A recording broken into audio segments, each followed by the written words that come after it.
Courte vidéo pour... bon, j'en veux à personne, hein. Je vais pas déplorer un phénomène qui est qu'on peut pas corriger sur les spaces avec ces résumés, comment dire, les gens vont dans le sens de leur intérêt. Par exemple, hier, j'étais avec un droitard côte dans un space qui a résumé un de mes tunnels, en fin de mes discours, je sais pas, de 3 à 5 minutes, hein, je suis toujours long, en disant, en résumé, tu recommandes la sévérité.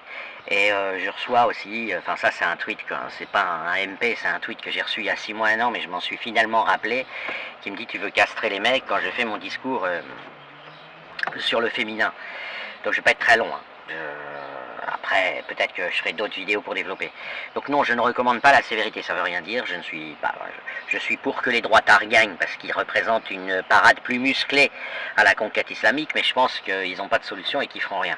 Mais en attendant, je préfère essayer les droitards, voilà, aux gens qui déclarent quasiment officiellement qu'on va laisser le djihad s'opérer tranquillement en Europe et même obéir à l'islam, histoire qui est de minimiser le nombre de morts, hein. C'est en gros la position de Macron, de la droite modérée et évidemment de LFI, mais LFI c'est autre chose, ils sont carrément pour le djihad, puisqu'ils estiment qu'il se substitue à la révolution prolétarienne et qu'il sera toujours temps après, ils rêvent un peu, mais qu'il sera toujours temps après, de corriger le tir. Voilà, donc évidemment il n'y a que les droitards qui s'opposent un peu à l'islam, à la conquête islamique, mais contrairement à ce que l'ensemble des droitards pensent, et pourquoi ils militent sur l'espèce, moi je suis apolitique, et en plus je suis insignifiant, je fais pas de vue, je n'ai aucune influence, moi, je ne crois pas qu'ils apporteront la moindre solution, puisque j'ai déjà fait les calculs, hein. Un musulman commet en moyenne 20 fois, entre 20 chiffres bas et 40 chiffres hauts, c'est la fourchette, plus de crimes qu'un non-musulman, hein. C'est-à-dire que le nombre de crimes commis par un musulman est entre 20 et 40 fois, il faut, pour avoir la même chose avec des non-musulmans, il en faut entre 20 et 40, voilà, pour un seul musulman. Donc bon, heureusement ils sont moins nombreux, donc du coup il faudrait multiplier le nombre de places de prison par 5, pas l'augmenter de 10%, etc. Donc si vous faites des calculs à la proportionnelle, on voit bien que les droitards n'ont rien de plus à proposer. La remigration, évidemment, c'est un sujet de discussion, on discute du sexe des anges, ça n'existera pas. Et à moins de mesurer le taux de mélanine, de convoquer les gens, je vous explique pas le nombre de militaires et de policiers qu'il faudrait, ils n'existent pas, hein. En l'occurrence ils n'existent pas, il faudrait un nombre incroyable pour forcer les gens pour venir, pour les attacher et faire un prélèvement de taux de mélanine pour voir s'ils sont bronzés, sachant que les Espagnols, les Italiens sont bronzés, enfin bon, bref. Donc du coup j'ai fait un discours en expliquant qu'il y a quand même une fenêtre de tir à la condition, c'est d'arrêter de faire du yaka sur des valeurs. Voilà, même si on est d'accord, les valeurs de l'Occident, les valeurs du pays France, ne sont pas compatibles avec celles de l'islam. Réaffirmer des valeurs, puis ensuite dire, bon, cassez-vous, vous n'avez pas les mêmes que nous, c'est ne rien faire, d'accord? Et c'est se faire plaisir. En plus, c'est très contre-productif parce que ça fait peur aux gens normaux, aux gens pas militants, parce qu'ils disent, ok, on veut que les droitards nous débarrassent de l'islam, mais quand on les écoute parler, s'ils nous expliquent que la femme, la place de la femme... Je résume et je caricature exprès, hein. Ce que je dis n'est pas vrai, c'est une caricature, mais je fais comprendre les principes. S'ils nous disent que la place de la femme est à la cuisine, on voit pas trop en quoi ils vont nous débarrasser de l'islam, enfin voilà, les gens n'y comprennent plus rien, quoi. Puis en plus ils passent 80%, 90% de leur temps à discuter du sexe des anges, c'est vraiment, voilà. Donc moi je suis monté quand même dans l'espèce en disant qu'il y a une fenêtre de tir sécuritaire, à la condition sine qua non de séparer la discipline de la morale. C'est-à-dire d'être impitoyable, et je recommande la sévérité, non pas tout court, parce que ça veut rien dire recommander la sévérité, surtout vu ma gueule, je veux dire la sévérité on repassera, quoi, et sachant à quel point je me prends des contraventions tout le temps et des retards de paiement tout le temps, je suis vraiment pas un mec discipliné. Et après j'en dirai pas plus sur ma vie, mais c'est un sujet que je connais bien, la discipline et la différence entre la discipline et la morale. Je vais en donner une définition opérationnelle, hein, il faut être clair et net. Ce qu'on appelle, pour détacher, l'écart de discipline, il doit s'appliquer, on doit faire payer le contrevenant, si vous voulez, avec un prix disproportionné de manière à le dissuader totalement, dans des circonstances extrêmement précises. Et là voici la circonstance, quand l'écart de conduite ne rapporte rien à celui qui le commet. Je vais prendre un exemple. Aujourd'hui en France, disons qu'il y a 20 ans de prison pour quelqu'un qui commet un meurtre. Mais si quelqu'un, par exemple, a tué son mari ou a tué sa femme, il avait des motivations, il est criminel, la question n'est pas là. Mais il était déjà dissuadé, il y avait déjà 20 ans de prison, il l'a fait quand même, en espérant pas se faire prendre. Parfois même en sachant qu'il allait se faire prendre, des fois les gens, ils se rendent à la police. Donc, ça on n'y touche pas, on sait gérer. Enfin, on peut toujours améliorer les choses, mais ça relève d'une discussion normale. Pourquoi? Parce que de toute façon, pareil, quand vous avez des bandits qui font un hold-up dans une banque hyper sécurisée, ils savent qu'ils vont peut-être se faire tuer par la police, ils savent, voilà, et pourtant ils le font. Bon bah ça relève d'une discussion normale. Ce qui ne va pas aujourd'hui, cette contamination par un certain paradigme de la gauche rose, et j'insiste rose, parce que les communistes, c'est des dictateurs, donc la gauche rose.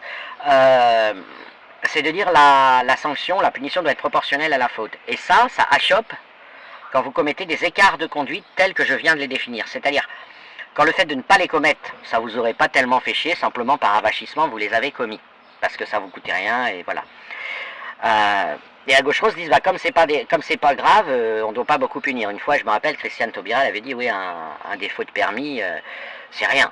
Voilà, vous n'allez pas mettre un jeune en prison 2 ans parce qu'il conduit sans permis. Bon, déjà, en soi, c'est un crime de conduire sans permis. Mais voilà, c'est vraiment l'exemple typique, Christiane Taubira, de la mauvaise façon de penser, si vous voulez, mais du paradigme de gauche qu'on retrouve chez Benoît Hamon, qu'on retrouve chez tout un tas de gens qui n'ont rien compris au monde. Et moi, ce que je dis, c'est que la sévérité doit être totale sur les écarts de conduite, parce que c'est comme ça que vous allez y voir clair. Donc, je vais prendre des exemples. Vous mettez des mitraillettes automatiques commandées par IA, hyper high-tech, etc. sur un feu rouge, et toute personne qui grille le feu rouge se fait exploser la cervelle par la mitraillette. Les gens s'arrêteront au feu rouge. Personne n'a envie de griller des feux rouges. Les gens qui grillent des feux rouges, c'est par décontraction, par avachissement. Alors, c'est qu'un exemple, hein, parce que des fois, une personne elle peut avoir un malaise, elle s'évanouit au volant, elle grille le feu rouge ou elle ne le voit pas, on va pas lui exploser la tête pour ça, alors qu'en fait, Mais c'est un exemple pour dire que, à partir du moment où vous savez qu'en grillant un feu rouge, où vous allez vous faire exploser la cervelle, bah, vous n'allez pas le griller, voilà, sauf cas de force majeure, mais on peut gérer. De même, quelqu'un qui coupe la parole au gendarme ou qui s'agite, qui répond, qui est un peu insolent, vous lui... Pareil, idem, le gendarme, il est habilité à prendre son flingue et à lui exploser la cervelle, admettons, hein, c'est une hypothèse pour simplifier. Ben, la personne, elle va juste pas répondre au gendarme, là, elle va pas mourir, elle va juste être polie, voilà, elle a une obligation d'être polie, t'es impoli, on t'explose la cervelle, donc bah, t'es poli, voilà. Pourquoi? Parce que le mec impoli avec le gendarme, c'est de l'avachissement.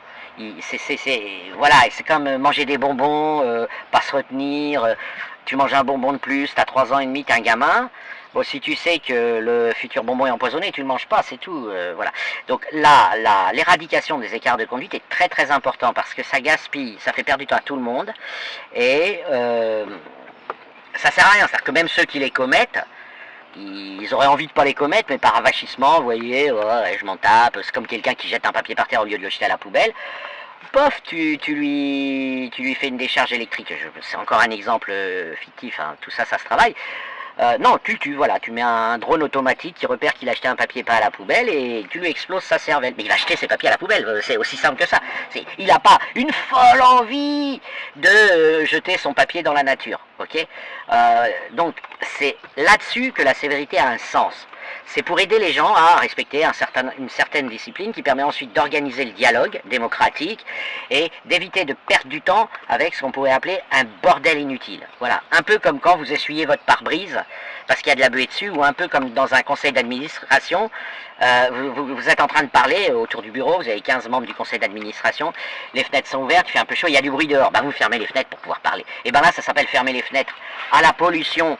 La petite délinquance, la petite racaille, les incivilités vont se tenir à carreau et quand ils commettront un crime ou un délit, vous saurez qu'ils avaient une raison, qu'ils étaient motivés pour le faire, puisque vous avez écarté la possibilité qu'ils le fassent sans le faire exprès. Ou par avachissement, ou parce qu'ils croisent un mec faible, blanc, mécréant, ils disent c'est mon esclave, je vais lui donner des ordres. Bon, bah si faire ça, tu te fais exploser la cervelle instantanément, tu le fais plus, c'est tout, tu parles poliment aux gens, et voilà, quand tu leur demandes une cigarette et qu'ils te disent non, t'insistes pas, des conneries, vous voyez, et ben c'est ça que j'appelle la sévérité. Donc pragmatique, il a supprimé cette condition sine qua non, et il a dit oui en fait tu recommandes la sévérité. Donc voilà, j'ai réglé cette affaire. La deuxième affaire, c'est les gens qui m'écrivent tu veux castrer les hommes parce que tu recommandes le pouvoir aux femmes, enfin tu as toute une direction artistique ou... Non, pas du tout. Là encore, il y a une confusion. Les récepteurs du féminin, ce sont des récepteurs. C'est pas parce que vous avez la vue que vous vous transformez en tout ce que vous voyez. Vous n'allez pas devenir une femme parce que vous voyez les femmes, que vous les voyez dans toutes leurs dimensions, c'est-à-dire que vous avez les récepteurs de la gloire du féminin. C'est pas parce que vous voyez un corbeau que vous allez vous transformer en corbeau, c'est pas parce que vous voyez une souris que vous allez vous transformer en souris. Mais si vous avez la capacité de voir des souris, voilà, vous avez un sens, ça s'appelle un sens de la vue en l'occurrence. De même, si vous entendez la musique, vous n'allez pas devenir une partition. Et quand je quand je fais tout un topo autour de du handicap, hein, c'est un handicap moteur qu'ont les musulmans avec la destruction des récepteurs du féminin, c'est psychiatrique, c'est classé on pourrait le classer dans la psychiatrie, mais en réalité, sa nature est d'être un handicap moteur. Il ne voit plus les femmes, il ne voit pas la femme. Voilà, c'est plus fort qu'eux, enfin, c'est une absence. Le circuit neuronal est détruit par l'islam, par l'islamité, il ne les voit pas. Donc ils essayent de faire semblant, mais ça ne marche pas, ils s'enfoncent en général. Plus ils parlent en bien des femmes, plus vous vous apercevez que c'est des animaux domestiques à qui ils recommandent de donner des bonnes croquettes. Donc de toute façon, il n'y a pas de... Voilà, c'est là-dessus que j'insiste. Et ensuite, vous avez des stratégies de reconnaissance du féminin, et après j'ai un discours assez long, hein, j'ai fait beaucoup de vidéos, sur comment provisoirement, au moins, à minima, récupérer, rééduquer les populations handicapés, parce qu'ils sont quand même nombreux, et puis en Occident vous avez des petits problèmes, hein. Il y en a, ils sont pas totalement handicapés, mais ils sont, on va dire, malvoyants en termes de récepteurs du féminin. La femme il la voit, mais il la voit floue, vous voyez, il voit pas tellement sa gloire. Donc c'est pas, l'islam c'est vraiment, il la voit pas, quoi. Il faut arriver à se mettre à la place d'un musulman, c'est très très spécial pour un occidental, c'est vraiment, il voit pas la femme, hein. Voilà, il voit un corps physique, il voit une espèce de mammifère, voilà, c'est une espèce particulière de mammifère, qui a un statut spécial, et il explique comment faut la nourrir, quelle croquette lui donner, etc., son rôle. Elle va permettre à l'homme de se reproduire parce qu'elle constitue un terreau plein de vitamines et de sels minéraux pour le sperme, parce qu'en islam l'ovule n'existait pas dans le Coran, donc même quand ils avouent aujourd'hui que l'ovule existe, leurs oreilles sifflent. Ouais, merde, putain, le Coran il parle que du sperme, quoi. Donc ne pas avoir les récepteurs du féminin, donc moi quand je dis qu'il faut combattre ce culte du masculin, c'est absolument pas pour castrer les hommes, j'ai rien contre la virilité. Là je parle de l'absence des récepteurs du féminin. Comme je dirais, ces gens sont sourds de naissance. Arrêtez de penser qu'ils entendent la musique, arrêtez de raisonner avec eux quand ils traitent de fous les gens qui dansent. Moi j'essaye de jouer le rôle, je dis, mais je vous rappelle qu'ils sont sourds de naissance, donc ça leur paraît très bizarre de voir des gens danser. Parce que pour eux, ils voient des gens remuer leur corps. Parce qu'on est dans un contexte où le musulman n'a pas conscience d'être handicapé, vu que l'islam est dominateur, il écrase toute contradiction. Vous ne pouvez pas discuter avec... dans le monde musulman, c'est très très dur de discuter. Dès qu'il sent qu'il va être... eux, ils appellent ça humilié, hein, mais dès qu'il sent qu'il va être contredit, il met une barrière. Donc du coup, c'est comme des sourds de naissance à qui on n'a jamais pu dire que la musique existe. Donc vous voyez, ils sont très sûrs d'eux à dire que les gens qui remuent leur corps dans tous les sens pour rien, c'est des fous. Ben, le musulman, c'est ça. Le monde libre, c'est des fous. Voilà, il pense que c'est des fous parce que son handicap l'empêche de comprendre le monde libre. Il dit, c'est bizarre, le monde libre, il a mis des girafes et des chèvres et des... Oh là là, il a même mis des cigognes et des autruches à faire court. Parce que quand il voit des femmes, il ne comprend pas, quoi. Quand il voit qu'une femme puisse faire court. Alors, ils se sont habitués, mais... Ils voient pour eux, quand ils sont en cours avec une femme, prof, ils voient une autruche leur parler. Vous voyez, comme ils perçoivent pas la gloire du féminin, ils voient une autruche leur parler. Ils disent, ouais, le monde occidental, c'est un drôle de monde, bon, on va s'y faire, hein, on va faire avec. On reçoit nos cours de français par des autruches et par des girafes. Bon, après tout, c'est sympa, hein, c'est réalisé sans trucage. Donc c'est comme ça qu'ils perçoivent le monde. C'est un monde d'hommes, vous voyez. Et c'est en ça que je dis qu'il faut un électrochoc, une très grande puissance de technique et de réflexion. Il faut bien étudier le dossier et donc en particulier éradiquer totalement le culte du masculin. Il peut attendre, hein. Je veux dire, les hommes vont pas devenir des PD et des tapettes parce qu'on fait un travail là-dessus. Donc non, je vous dis pas que avoir les récepteurs du féminin, ça vous transforme en homme soja ou en tapette, non. Voilà, bon, j'ai réglé les deux problèmes et je m'arrête là.